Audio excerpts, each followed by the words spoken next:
Oh, hello, Norwood family. It's Nurse Cameron. I'm here to read you all a story from Frog and Toad Together. We have The Garden. Who doesn't love a good garden? Am I right, guys? Frog was in his garden. Toad came walking by. "What a fine garden you have, Frog," he said. "Yes," said Frog, "it is very nice, but it was hard work." "Well, I wish I had a garden," said Toad. "Well, here are some flower seeds." "Plant them in the ground," said Frog, "and soon you'll have a garden." "Well, how soon?" asked Toad. "Quite soon," said Frog.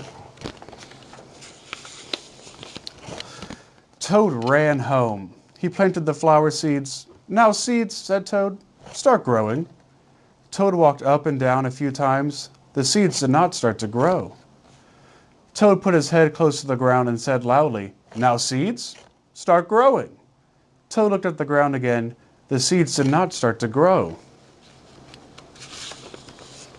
Toad put his head very close to the ground and shouted, "Now, seeds, start growing." Frog came running up the path. "What is all this noise?" he asked. "My seeds will not grow," said Toad. "You're shouting too much," said Frog. "These poor seeds are afraid to grow." "My seeds are afraid to grow?" asked Toad. "Of course," said Frog. "Leave them alone for a few days. Let the sun shine on them. Let the rain fall on them. Soon your seeds will start to grow." That night, Toad looked out his window. "Drat," said Toad. "My seeds have not started to grow. They must be afraid of the dark." Toad went out to his garden with some candles. "I'll read the seeds a story," said Toad. "Then they will not be afraid." Toad read a long story to his seeds. All the next day, Toad sang songs to his seeds.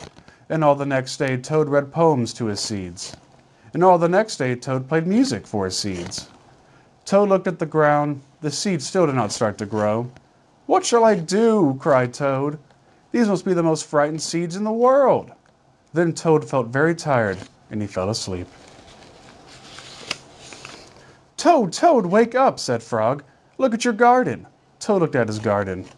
Little green plants were coming up out of the ground. "At last," shouted Toad. "My seeds have stopped being afraid to grow. And now you will have a nice garden too," said Frog. "Yes," said Toad, "but you were right, Frog. It was very hard work." Ha! How lovely. As in all things in life, hard work grows into big, beautiful things. Thank you, Norwood.